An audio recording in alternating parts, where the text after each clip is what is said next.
ವೀಕ್ಷಕರಿಗೆ ಸ್ವಾಗತ. S P Balasubrahmanyam ಅವರ ಗೀತಯಾನದಲ್ಲಿ ನಾನು ನಿಮ್ಮನ್ನು ಕರ್ಕೊಂಡು ಹೋಗ್ತಾ ಇದ್ದೀನಿ. ಇನ್ನೊಂದು ವಿಶಿಷ್ಟವಾದ ಗೀತೆಗಳ ಯಾನವನ್ನು ಈ ಸಂಚಿಕೆಯಲ್ಲಿ ಮಾಡೋಣ. ಗುರು ಶಿಷ್ಯರು ಈ ಸಿನಿಮಾ ಬಗ್ಗೆ, ದ್ವಾರಕೀಶ್ ಬಗ್ಗೆ ಮಾತನಾಡುವಾಗಲೂ ನಾನು ಸಾಕಷ್ಟು ಮಾತುಗಳನ್ನು ಆಡಿದ್ದೀನಿ. ಮಂಜುಳಾ ಬಗ್ಗೆ ಮಾತನಾಡುವಾಗಲೂ ಮಾತಾಡಿದ್ದೀನಿ. ಹಾಗಾಗಿ ನಾನು ಸಿನಿಮಾ ವಿಷಯ ಮಾತಾಡಲ್ಲ. ಆದರೆ ಒಂದು ಹಾಡು ಇವತ್ತಿಗೂ ಬಹಳ ಪ್ರಸಿದ್ಧ. ಇದು ಒಬ್ಬರು ಹಾಡಲ್ಲ, ಒಂದು ಗುಂಪು ಪರಮಂದಯ ಶಿಷ್ಯರು ಇದ್ದಾರಲ್ಲ, ಅವರೆಲ್ಲರೂ ಸೇರಿಕೊಂಡು ಹಾಡುವಂಥ ಹಾಡೋದು. ಈ ಎಲ್ಲರ ಪರವಾಗಿ ಎಸ್ ಪಿ ಬಾಲಸುಬ್ರಹ್ಮಣ್ಯಂ ಒಬ್ಬರೇ ಹಾಡಿದ್ದಾರೆ. ಅದು ಯಾವ ಹಾಡು ಅಂತ ನಿಮಗೆ ಗೊತ್ತಿದೆ, ದೊಡ್ಡವರೆಲ್ಲ ಜಾಣರಲ್ಲ ಅಂಥೇಳಿ. ಅದರಲ್ಲಿ ನಿಮಗೆ ಎಷ್ಟು ಮಾದರಿಯ ವಾಯ್ಸ್ಗಳನ್ನು ಎಸ್ ಪಿ ಬಾಲಸುಬ್ರಹ್ಮಣ್ಯಂ ಕೊಟ್ಟಿದ್ದಾರೆ ಅಂತಂದರೆ ಅದೊಂಥರ ನಿಮಗೆ ಹಾಡನ್ನು ಕೇಳ್ತಲೇ ಎನ್ಯಾಕ್ಟ್ಮೆಂಟ್ ಕೂಡ ಸಿಗುತ್ತೆ ಕೆಲವು. ಅದಕ್ಕೆ ಎಸ್ ಪಿ ಬಾಲಸುಬ್ರಹ್ಮಣ್ಯಂ ಬಹಳ ಈ ಮಾತನ್ನು ಯಾವಾಗಲೂ ಹೇಳೋರು, ದೃಶ್ಯೀಕರಣ ಅಂತ ಹೇಳ್ತೀವಿ ನಾವು. ಒಂದು ಹಾಡನ್ನು ಹಾಡ್ತಾ ಇರುವಾಗಲೇ ಅದು ನಿಮ್ಗೆ ಅನುಭವಕ್ಕೆ ಬರಬೇಕು. ಸೊ ನಿಮಗೆ ದೈವತ ಅಂದರೆ ಯಾವುದನ್ನು ಗೊತ್ತಿಲ್ಲದೆ ಇರ್ಬೋದು, ಗಾಂಧಾರ ಅಂದರೆ ಯಾವುದನ್ನು ಗೊತ್ತಿಲ್ಲದೆ ಇರ್ಬೋದು. ಆದರೆ ನಿಮಗೆ ಬಹಳ ಒಳ್ಳೆಯ ಗಾಯಕರು ದೈವತದಲ್ಲಿ ನಿಲ್ಲಿಸಿದ್ರೆ ಯಾವುದೋ ಒಂದು ಫೀಲಿಂಗ್ ಸಿಗುತ್ತೆ, ಅಥವಾ ಗಾಂಧಾರದಲ್ಲಿ ನಿಲ್ಲಿಸಿದ್ರೆ ಯಾವುದೋ ಒಂದು ಫೀಲಿಂಗ್ ಸಿಕ್ಕುತ್ತೆ. ಹಾಗೆ ಎಸ್ ಪಿ ಬಾಲಸುಬ್ರಹ್ಮಣ್ಯಂ ಹಾಡಿನ ಬಹಳ ವಿಶೇಷ ಏನು ಅಂತಂದರೆ, ಈ ಹಾಡಿನ ದೃಶ್ಯ ಹೇಗಿದೆ ನೀವು ಕಲ್ಪನೆ ಮಾಡ್ಕೋಬೋದು. ಹಾಗೆ ದೊಡ್ಡವರೆಲ್ಲ ಜಾಣರಲ್ಲ, ಈ ಥರದ ದೃಶ್ಯ ಕಲ್ಪನೆಯನ್ನು ನಿಮಗೆ ಮಾಡುವಂಥ ಸಿನಿಮಾ ಅದು. ಎಸ್ ವಿ ರಾಜೇಂದ್ರ ಸಿಂಗ್ ಬಾಬು ಅವ್ರದ್ದು ಒಂದು ಬಹಳ ವಿಶೇಷವಾದ ಸಿನಿಮಾ ಭಾರಿ ಭರ್ಜರಿ ಬೇಟೆ. ಇದರಲ್ಲಿ ಅವರು ಎಸ್ ಪಿ ಬಾಲಸುಬ್ರಹ್ಮಣ್ಯಂ ಭರ್ಜರಿ ಬೇಟೆ ಆಡೋ ಗಂಡು ನಾನು ಅಂತ ಒಂದು ಹಾಡನ್ನು ಹಾಡಿದ್ದಾರೆ. ತುಂಬ ಮಾಡಿಫಿಕೇಷನ್ ಇರ್ತಕ್ಕಂಥ ಹಾಡಿದು. ಆಮೇಲೆ ಕನ್ನಡ ಇಂಗ್ಲೀಷ್ ಮಿಕ್ಸ್ ಮಾಡುವ ಹಾಡುಗಳು, ನಮ್ಮಲ್ಲಿ ಬಟ್ಲರ್ ಇಂಗ್ಲೀಷ್ ಅಂತ ಹೇಳ್ತಾರಲ್ಲ, ಆ ಥರದ ಹಾಡುಗಳನ್ನು ಎಸ್ ಪಿ ಬಾಲಸುಬ್ರಹ್ಮಣ್ಯಂ ಮುಂದೆ ಕೂಡ ಹಾಡಿದ್ದಾರೆ. ಆದರೆ ಅಂಥದ್ದೊಂದು ಬಹಳ ವಿಶಿಷ್ಟವಾದಂಥ ಹಾಡು ಮುನಿಯನ ಮಾದರಿ. ಈ ಸಿನಿಮಾ ದೊರೆ ಭಗವಾನ್ ಈ ಸಿನಿಮಾದ ನಿರ್ದೇಶಕರು. ಹಾರುತ್ತಿದೆ ಲವ್ ಬರ್ಡ್ಸ್ಗಳು, ಓಡುತ್ತಿದೆ ಕವ್ವುಗಳು, ಅದನ್ನು ಎಷ್ಟು ಇಂಗ್ಲೀಷನ್ನು ಮಧ್ಯೆ ಮಧ್ಯೆ ಸೇರಿಸಿ ಯಾವ ಥರ ಹಾಡಿದ್ದಾರೆ ಅಂದರೆ, ಈ ಬಟ್ಲರ್ ಇಂಗ್ಲೀಷ್ ಹೇಗೆ ಮಾತಾಡ್ತಾರೋ ಅದೇ ಸ್ಟೈಲ್ನಲ್ಲಿ ಅವರು ಹಾಡಿದ್ದಾರೆ. ಆಲೆಮನೆ ಸಿನಿಮಾ ಒಂದು ಬಹಳ ವಿಶಿಷ್ಟವಾದಂಥ ಸಿನಿಮಾ. ಅದು ರಂಗಭೂಮಿ ಹಿನ್ನೆಲೆಯಿಂದ ಬಂದಂಥವರು ಮಾಡಿದಂಥ ಸಿನಿಮಾ. ಅದು ಕಂಠೀರವದಲ್ಲಿ ಎಸ್ ಪಿ ಬಾಲಸುಬ್ರಹ್ಮಣ್ಯಮನ್ನು ಸಿ ಅಶ್ವತ್ತು ಭೇಟಿ ಮಾಡಿ ಕೇಳ್ತಾರೆ, ಒಂದು ಹಾಡು ಈ ಸಿನಿಮಾಗೆ ಬೇಕು, ಬಜೆಟ್ ಬಹಳ ಕಮ್ಮಿ ಇದೆ. ಎಸ್ ಪಿ ಬಾಲಸುಬ್ರಹ್ಮಣ್ಯಂ ಅದನ್ನು ಅವರು ಎದೆ ತುಂಬ ಹಿಡಿದನಲ್ಲಿ ಪ್ರಸಂಗನ ಹೇಳಿದ್ದಾರೆ. ಅಯ್ಯೋ, ಬಜೆಟ್ ಯಾರು ಕೇಳ್ತಾರೆ ಅಶ್ವಥ್ ಅವರೇ, ನಿಮ್ಮ ಸಂಗೀತ ನಿರ್ದೇಶನದಲ್ಲಿ ಹಾಡೋದೇ ನನ್ನ ಪುಣ್ಯ, ಯಾವ ಹಾಡು ಹೇಳಿ ಅಂತಂದರೆ ಈ ಹಾಡನ್ನು ಹಾಡ್ತಾರೆ, ನಮ್ಮೂರ ಮಂದಾರ ಹೂವೆ ಆಲೆಮನೆ ಸಿನಿಮಾದಲ್ಲಿ. ಆಮೇಲೆ ರೆಕಾರ್ಡಿಂಗ್ ಎಲ್ಲ ಆದಮೇಲೆ ಮನೆಗೆ ಬಂದ ಮೇಲೆ ಅಶ್ವಥ್ ಹಾಡನ್ನು ಮತ್ತೆ ಹಾಕ್ಕೊಂಡು ಕೇಳ್ತಾನೆ ಇರ್ತಾರೆ. ರಾತ್ರಿ 12 ಗಂಟೆಗೆ ಅವ್ರಿಗೆ ತಡ್ಕೊಳಕ್ಕಾಗಲ್ಲ. ಎಸ್ ಪಿ ಬಾಲಸುಬ್ರಹ್ಮಣ್ಯಂ ಫೋನ್ ಮಾಡಿ ಹೇಳ್ತಾರೆ, ಎಂಥ ಅದ್ಭುತವಾದ ಹಾಡನ್ನು ಹಾಡಿದರೆ ನೀವು ಅಂಥೇಳಿ. ಎಸ್ ಪಿ, ನಾನು ಯಾಕೆ ನೀವು ಫೋನ್ ತಕ್ಷಣ ಎತ್ಕೊಂಡೆ ಗೊತ್ತಾ ಅಂತಾರೆ. ಈಗ ಅಶ್ವಥ್, ಯಾಕೆ ಸರ್? ನಾನು ಇನ್ನೂ ಮಲಗಿಲ್ಲ, ಹಾಡನ್ನು ಕೇಳ್ತಾ ಇದ್ದೀನಿ ಅಂತ ಹೇಳ್ತಾರೆ. ಎಸ್ ಪಿ ಬಾಲಸುಬ್ರಹ್ಮಣ್ಯಂ ಎದೆ ತುಂಬ ಹಾಡಿನಲ್ಲಿ ಇದನ್ನು ಹೇಳಿದ್ದಾರೆ. ಜೊತೆಗೊಂದು ಹೇಳಿದ್ದಾರೆ, ಮಧ್ಯಮಾವತಿ ಅಂದರೆ ನಮ್ಗೆ ನೆನಪಾಗೋದು ಈ ಹಾಡು. ಮಧ್ಯಮಾವತಿಯಲ್ಲಿ ತುಂಬ ಅದ್ಭುತವಾಗಿ ಸೃಷ್ಟಿಯಾದ ಹಾಡು ಇದು ಅಂತ ಸ್ವತಃ ಎಸ್ ಪಿ ಬಾಲಸುಬ್ರಹ್ಮಣ್ಯಂ ಹೇಳಿದ್ದಾರೆ. ಆಮೇಲೆ ನಾವು ಬಹಳ ಸಲ ಸಂಗೀತ ದೃಷ್ಟಿಯಿಂದ ಮಾತನಾಡೋ, ಮಧ್ಯಮಾವತಿಯಲ್ಲಿ ಸೃಷ್ಟಿಯಾದ ಇನ್ನೊಂದು ಬಹಳ ಅದ್ಭುತವಾದಂಥ ಹಾಡು ಹಾಡೊಂದ ಹಾಡುವೆ ನೀ ಕೇಳು ಮಗುವೆ. ಈ 2 ಹಾಡುಗಳಲ್ಲಿ ಇರ್ತಕ್ಕಂಥ ಮೆಲೋಡಿ ಇದೆಯಲ್ಲ, ಅದು ಬಹುಶಃ ರಾಗದ ಮೆಲೋಡಿ. ಅದು ಅವಳ ಹೆಜ್ಜೆನಲ್ಲಿ ಒಂದು ಹಾಡಿದೆ, ಬಂದೆಯ ಬಾಳಿನ ಬೆಳಕಾಗಿ. ಅದನ್ನು ಎಸ್ ಪಿ ಬಾಲಸುಬ್ರಹ್ಮಣ್ಯಂ ಥರ ಹಾಂಟಿಂಗ್ ಮೆಲೋಡಿ ಅಂತ ಹೇಳ್ತೀವಿ, ಮತ್ತೆ ಆವರ್ತಗಳಾಗಿ ಮುಂದುವರಿಯುವ ಹಾಡೋದು, ಅದನ್ನು ಅಷ್ಟೇ ಅದ್ಭುತವಾಗಿ ಹಾಡಿದ್ದಾರೆ. ಸತ್ಯಂ ಭಕ್ತಿಗೀತೆಗಳು ಮಾಡಿರೋದು ಬಹಳ ಕಮ್ಮಿ. ಚೆಲ್ಲಿದ ರಕ್ತ ಸಿನಿಮಾದಲ್ಲಿ ಒಂದು ಮಾಡಿದ್ದಾರೆ, ಅದು ಪ್ರಭಾಕರ್ ಹಾಡುವಂಥ ಹಾಡೋದು. ಶಿವನಲ್ಲುದರೆ ಭಯವಿಲ್ಲ ಅಂತ ಒಂದು ಹಾಡನ್ನು ಎಸ್ ಪಿ ಬಾಲಸುಬ್ರಹ್ಮಣ್ಯಂ ಹಾಡಿದ್ದಾರೆ. ಈ ಹಾಡು ಕೂಡ ಬಹಳ ಜನಪ್ರಿಯವಾಗಿರ್ತಕ್ಕಂಥ ಹಾಡೋದು. ಈಶ್ವರನ ಬಗ್ಗೆ ಇವತ್ತಿಗೂ ಕೂಡ ಜನಪ್ರಿಯವಾಗಿರ್ತಕ್ಕಂಥ ಹಾಡೋದು. ಸಾಹಸ ಸಿನಿಮಾದಲ್ಲಿ ಸತ್ಯಂ ಸಂಗೀತ ನಿರ್ದೇಶನ ಮಾಡಿದಾಗ ಒಂದು ಹಾಡನ್ನು ಇಟ್ಟಿದ್ದಾರೆ. ಅದು ಒಂದು ಹಾಡು ಬಹಳ ವಿಶಿಷ್ಟವಾದಂಥ ಹಾಡೋದು. ಅದು ನಾಯಕಿ ಕುರಿತು ಹೇಳ್ತಾನೆ. ನಾಯಕಿಯ ತಂದೆಗೂ ಕೂಡ ಅದು ಅಪ್ಲೈ ಆಗುತ್ತೆ. ಅದು ಮರೆಯದ ನೆನಪನು ಎದೆಯಲ್ಲಿ ತಂದೆ ನೀನು ಅಂತ ಆರ್ ಎನ್ ಜೆ ಗೋಪಾಲ್ ಅವರ ಸಾಹಿತ್ಯ. ಇದನ್ನು ಎಸ್ ಪಿ ಬಾಲಸುಬ್ರಹ್ಮಣ್ಯಂ ಹಾಡಿದ್ದಾರೆ. ವಿಷ್ಣುವರ್ಧನ್ಗೆ ಅವ್ರು ಹಾಡಿರುವ ಬಹುಶಃ ದ ಬೆಸ್ಟ್ ಸಾಂಗ್ಗಳ ಪೈಕಿ ಇದೊಂದು ಅಂತ ಹೇಳ್ಬೋದು. ನಾವು ಆರ್ ಎನ್ ಜೆ ಗೋಪಾಲ್ ಕಾರ್ಯಕ್ರಮ ಮಾಡುವಾಗ ವಿಶೇಷವಾಗಿ ಹಾಡನ್ನು ಎಸ್ ಪಿ ಬಾಲಸುಬ್ರಹ್ಮಣ್ಯಂ ಆರಿಸ್ಕೊಂಡಿದ್ರು. ನಂಗೆ ಬಹಳ ಪ್ರಿಯವಾದ ಹಾಡೋದು ಅಂಥೇಳಿ. ಆಮೇಲೆ ನಮ್ಮಲ್ಲಿ ರಂಗಭೂಮಿಯ ಜನಪ್ರಿಯ ನಾಟಕಗಳನ್ನು ಆಧರಿಸಿ ಸಾಕಷ್ಟು ಸಿನಿಮಾಗಳು ಬಂತು. ಅದು ನಿಮಗೆ ಸಂಪತ್ತಿಗೆ ಸವಾಲಿಂದ ಶುರುವಾಯಿತು. ಆಮೇಲೆ ಪಟ್ಟಣಕ್ಕೆ ಬಂದ ಪತ್ನಿಯರು ಸಿಕ್ತು, ಸೊಸೆ ತಂದ ಸೌಭಾಗ್ಯ ಬಂತು. ಹಾಗೆ ಬಂದಂಥ ಸಿನಿಮಾ ಗುಣ ನೋಡಿ ಹೆಣ್ಣು ಕೊಡು. ವಿಶೇಷ ಅಂತಂದರೆ ಇದರಲ್ಲಿ ಎಂ ರಂಗರಾವ್ ಸಂಗೀತ ನಿರ್ದೇಶನ ಮಾಡಿದರು. ರಂಗರಾವ್ ಅವರ ಸ್ಟೈಲ್ನಲ್ಲಿ ಒಂದು ಬಹಳ ರಂಗರಾವ್ ಅಂದರೆ ಬಹಳ ಟಾಪ್ ಮೆಲೋಡಿಯನ್ನು ಕ್ರಿಯೇಟ್ ಮಾಡೋಂಥವ್ರು. ಸ್ವಲ್ಪ ರಂಗಗೀತೆಯ ಸ್ಟೈಲು ಮತ್ತು ಭಾವಗೀತೆಯ ಸ್ಟೈಲು ಇದೆರಡನ್ನು ಸೇರಿಸಿ ನೀ ಇರಲು ಜೊತೆಯಲ್ಲಿ ಅಂತ ಒಂದು ಮಾಡಿದ್ದಾರೆ. ಬಹಳ ಅದ್ಭುತವಾದಂಥ ಹಾಡದು.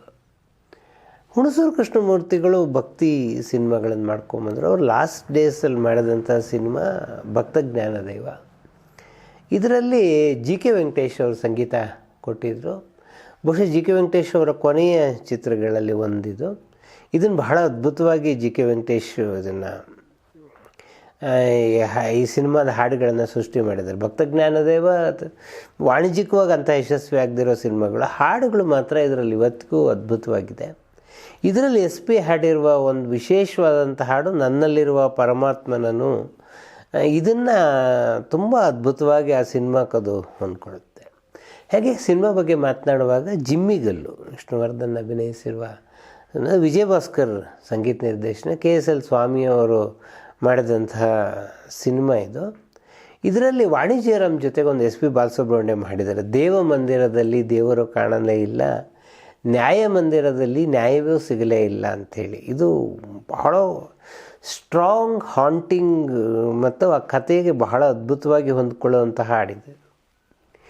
ಇದು ಇನ್ನು ಮಾನಸ್ ಸರೋವರ ಸಿನಿಮಾ ಬಗ್ಗೆ ಸಾಕಷ್ಟು ಜನ ಮಾತನಾಡಿದ್ದಾರೆ, ಸಾಕಷ್ಟು ಕಥೆಗಳನ್ನು ಹೇಳಿದ್ದಾರೆ.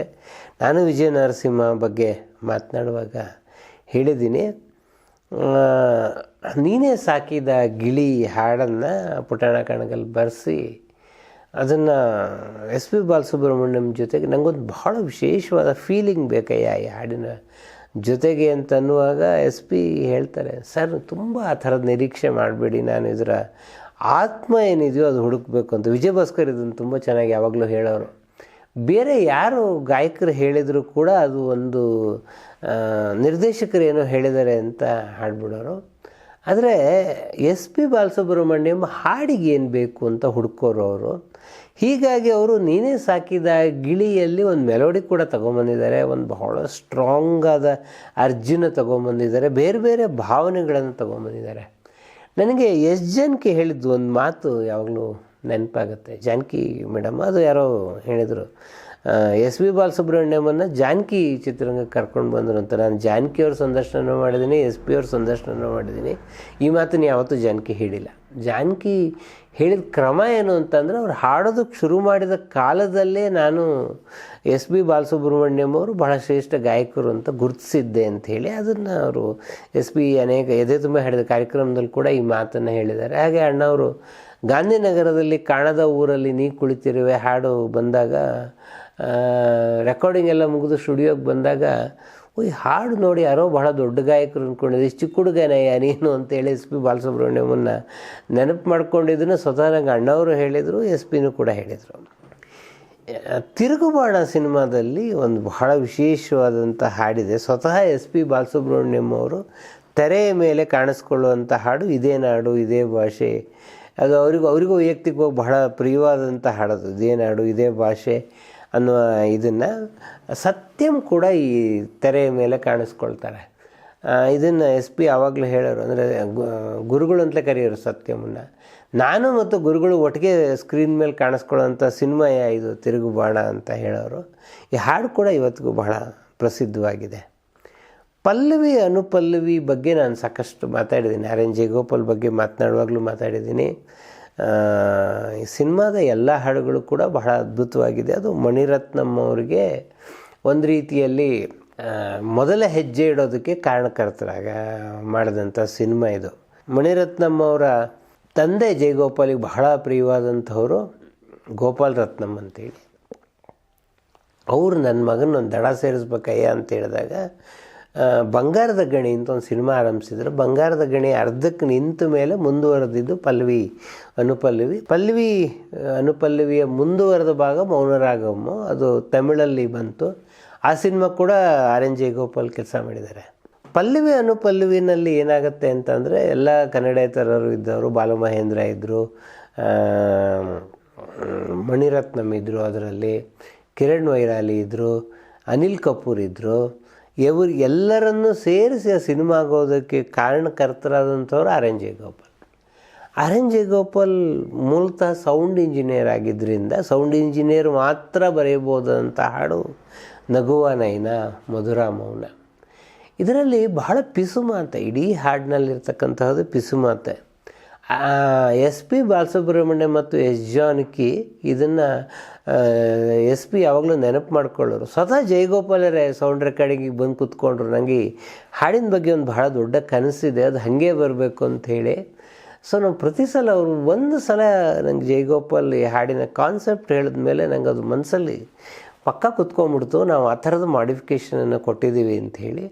ಇವತ್ತಿಗೂ ಕೂಡ ಎಸ್ ಪಿ ಬಾಲಸುಬ್ರಹ್ಮಣ್ಯಂ ಹಾಡಿರುವ ಅದ್ಭುತವಾದಂಥ ಹಾಡುಗಳಲ್ಲಿ ನಗುವ ನಯನ ಮಧುರ ಮೌನ ಬಹಳ ಮುಖ್ಯವಾದಂಥದ್ದು. ಹಾಗೆ ಒಂದೇ ಗುರಿ ಸಿನಿಮಾದಲ್ಲಿ ಈ ಭಾವಗೀತೆ ರಾಜನ್ ನಾಗೇಂದ್ರ ಅವರಿಗೆ ಎಸ್ ಪಿ ಹಾಡಿದ್ದಾರೆ. ಇದು ಕೂಡ ಒಂದು ಬಹಳ ಆಂಟಿಂಗ್. ನಾನು ತುಂಬ ಸಲ ಎಸ್ ಪಿಗೆ ಹೇಳ್ತಾ ಇದ್ದೆ, ಸರ್ ನೀವು ಒಂದಿಷ್ಟು ಭಾವಗೀತೆಗಳನ್ನು ಹಾಡಬೇಕಾಗಿತ್ತು. ಕನ್ನಡದಲ್ಲಿ ಅವರು ದೊಡ್ಡರಂಗೇಗೌಡರು ಹಾಡಿದ್ದಾರೆ, ಜನಪದ ಗೀತೆಗಳು ಹಾಡಿದ್ದಾರೆ. ಆದರೆ ಅವರು ಭಾವಗೀತೆಗಳಿಗೆ ಎಂಥ ಅದ್ಭುತವಾದ ಇದನ್ನು ಕಂಠವನ್ನು ಕೊಡಬಲ್ಲರು ಅನ್ನೋದಕ್ಕೆ ಈ ಭಾವಗೀತೆ ಬಹಳ ದೊಡ್ಡ ಉದಾಹರಣೆ. ಬೆಂಕಿ ಬಲೆ ಸಿನಿಮಾ ದೊರೈ ಭಗವಾನ್ ಅವರ ಸಿನಿಮಾ, ತರಾಸು ಅವರ ಕಾದಂಬರಿಯನ್ನು ಆಧರಿಸಿದಂತಹದ್ದು. ನಾನು ಲಕ್ಷ್ಮೀ ಅವ್ರ ಬಗ್ಗೆ ಮಾತನಾಡುವಾಗ ಈ ಸಿನಿಮಾ ಬಗ್ಗೆ ಸಾಕಷ್ಟು ದೀರ್ಘವಾಗಿ ಮಾತನಾಡಿದ್ದೀನಿ. ನಮ್ಮ ಕೊನೆಯ ನನ್ನ ಸಂದರ್ಶನದಲ್ಲಿ ರಾಜನ್ ಆಟೋ ರಾಜ ಮತ್ತು ಬೆಂಕಿಯ ಬಲೆ ಎರಡು ಸಿನಿಮಾ ಬಗ್ಗೆ ಭಾಳ ವಿಶೇಷವಾಗಿ ಮಾತನಾಡಿದರು. ಇದರಲ್ಲಿ ಬಿಸಿಲಾದರೇನು ಮಳೆಯಾದರೇನು ಫೀಮೇಲ್ ವರ್ಷನ್ ಇದೆ, ಮೇಲ್ ವರ್ಷನ್ ಕೂಡ ಇದೆ. ಇದನ್ನು ಎಸ್ ಪಿ ಬಾಲಸುಬ್ರಹ್ಮಣ್ಯಂ ಒಂದು ಪ್ಯಾಥೋ ಮೂಡನ್ನು ಇಟ್ಕೊಂಡು ಬಹಳ ಅದ್ಭುತವಾಗಿ ಹಾಡಿದ್ದಾರೆ. ಹಾಗೆ ಒಲಿದ ಜೀವ ಜೊತೆಯಲ್ಲಿರಲು ಸೆಕೆಂಡ್ ಫಾಲೋ ಗೀತೆ, ಇದು ಸೆಕೆಂಡ್ ಫಾಲೋ ಅಂತಂದರೆ ಇದು ಶಂಕರ್ ಜಯಕಿಶನ್ ಹಿಂದಿನಲ್ಲೆಲ್ಲ ಈ ಥರದ ಪ್ರಯೋಗಗಳನ್ನು ಮಾಡಿದ್ದಾರೆ. ನಿಮಗೆ ಆರ್ಕೆಸ್ಟ್ರಾ ಅಂತ ಹೇಳುವುದು ಓವರ್ಲ್ಯಾಪ್ ಆಗುತ್ತೆ. ಸಾಮಾನ್ಯಕ್ಕೆ ನೀವು ಹಳೆಯ ಹಾಡುಗಳನ್ನು ಈಗ ಬಿಡಿ, ಆರ್ಕೆಸ್ಟ್ರಾ ಯಾವುದು ಹಾಡುಗಳು ಯಾವುದು ಅಂತ ಪ್ರತ್ಯೇಕಿಸೋಕ್ಕೆ ಆಗಲ್ಲ. ಬಟ್ ನಿಮಗೆ ಆರ್ಕೆಸ್ಟ್ರಾದ ಸೌಂಡು ಕಮ್ಮಿ ಆಗುತ್ತೆ, ಹಾಡು ಅದರ ಮೇಲೆ ಮ್ಯಾಚ್ ಆಗ್ತಾ ಹೋಗುತ್ತೆ. ಒಲಿದ ಜೀವ ಇಂತಹ ಅದ್ಭುತವಾದಂಥ ಹಾಡು. ನಾನು ಹಿಂದೆ ಹೇಳಿದ್ದೀನಿ, ಉದಯ್ ಶಂಕರ್ ಈ ಹಾಡನ್ನು ಬರೆದರೂ ಕೂಡ ಇದರ ಸೌಂಡ್ ರೆಕಾರ್ಡನ್ನು ಆರ್ ಎನ್ ಜಯಗೋಪಾಲ್ ಮಾಡಿದರು. ಯಾಕಂದರೆ ಈ ಥರದ ರೆಕಾರ್ಡಿಂಗನ್ನೆಲ್ಲ ಕನ್ನಡದಲ್ಲಿ ಮೊದಲು ಶುರು ಮಾಡಿದ ಆರ್ ಎನ್ ಜಯಗೋಪಾಲ್. ಇದರಲ್ಲಿ ನಿನ್ನ ನಗುವು ಹೂವಂತೆ ಅಂತ ಒಂದು ಹಾಡಿದೆ, ಇದನ್ನು ಕೂಡ ಎಸ್ ಪಿ ಬಾಲಸುಬ್ರಹ್ಮಣ್ಯಂ ಜಾನಕಿ ಹಾಡಿದ್ದಾರೆ. ಆಮೇಲೆ ಒಂದು ನಾವು ಗಮನಿಸ್ಕೊಂಡು ಬಂದೆ, ದೊರೈ ಭಗವಾನ್, ಅನಂತ್ನಾಗ್ ಲಕ್ಷ್ಮಿ, ರಾಜನ್ ನಾಗೇಂದ್ರ, ಹೀಗೆ ಈ ಮೂರು ಜೋಡಿಯ ಜೊತೆಗೆ ನಮಗೆ ಜೋಡಿಯಾಗಿ ನಿಂತಕ್ಕಂಥದ್ದು ಎಸ್ ಪಿ ಬಾಲಸುಬ್ರಹ್ಮಣ್ಯಂ ಮತ್ತು ಎಸ್ ಜಾನಕಿ. ಈ ನಮ್ಮ ಬಹುತೇಕ ಕನ್ನಡದ ಮಧುರ ಗೀತೆಗಳು 8 ಜನರಿಂದ ಸೃಷ್ಟಿಯಾಗಿದೆ ಅನ್ನೋದು ಬಹಳ ಅದ್ಭುತವಾದ ಸಂಗತಿ. ಒಂದು ರೀತಿಯಲ್ಲಿ ಬೆಂಕಿ ಬಲೆ ಅದಕ್ಕೆ ನಾಂದಿ ಹಾಡ್ತಾ, ಆಮೇಲೆ ಅಂಥದ್ದು ಸಾಕಷ್ಟು ಸಿನಿಮಾಗಳು ಒಟ್ಟೊಟ್ಟಿಗೆ ಬಂತು. ಸೊ ಮುಂದಿನ ಸಂಚಿಕೆಯಲ್ಲಿ ಕಲ್ಯಾಣ್ ಕುಮಾರ್ ಅವರಿಗೆ ಎಸ್ ಪಿ ಬಾಲಸುಬ್ರಹ್ಮಣ್ಯಂ ಹಾಡಿದ ಹಾಡಿನಿಂದ ಆರಂಭಿಸೋಣ.